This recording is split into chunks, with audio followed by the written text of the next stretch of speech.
قرض کا 1 روپیہ واپس لوٹانا 1000 روپے صدقہ کرنے سے زیادہ بہتر ہے۔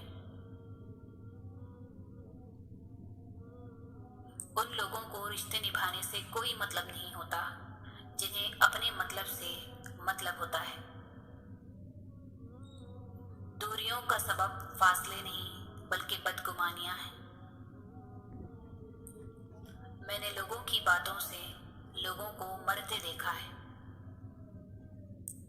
غصہ ایک ایسا خنجر ہے جو انسان ہمیشہ اپنے ہی دل میں گھونپتا ہے اور اسے علم ہی نہیں ہوتا۔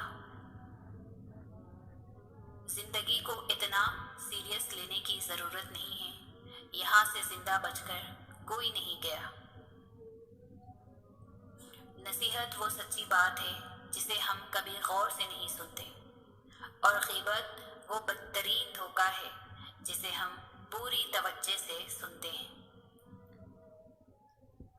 ایک شخص بن کر نہ جیو بلکہ ایک شخصیت بن کر جیو، کیونکہ شخص تو مر جاتا ہے اور شخصیت زندہ رہتی ہے۔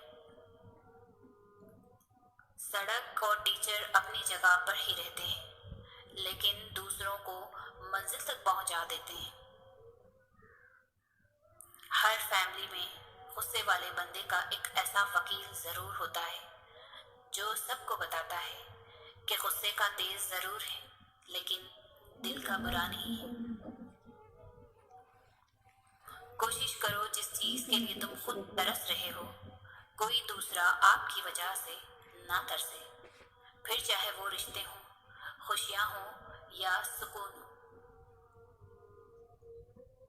باعلم ہونا ایسی خوبی ہے جو صرف زندگی میں ہی نہیں بلکہ مرنے کے بعد بھی عزت کا باعث بنتی ہے۔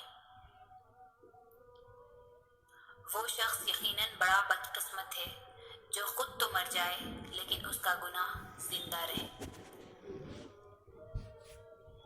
کام سے ہی پہچان ہوتی ہے انسان کی، مہنگے کپڑے تو پتلے بھی پہنتے ہیں دکانوں میں۔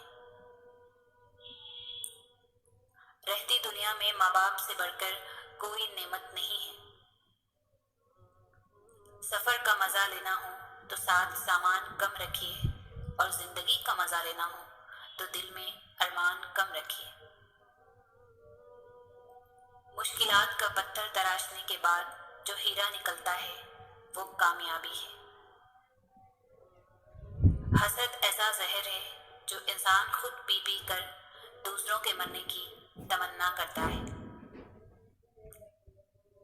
اس دنیا کے لوگ بھی کتنے عجیب ہیں نا، سارے کھلونے چھوڑ کر جذبات سے کھیلتے ہیں۔ زندگی تب اور بھی خوبصورت ہو جاتی ہے جب آپ لوگوں کے نظریے اور تنقید کو نظر انداز کرنا سیکھ جاتے ہیں۔ افسوسناک بات یہ ہے کہ ہم نیکی اس وقت کرتے ہیں جب برائی کے قابل نہیں رہتے۔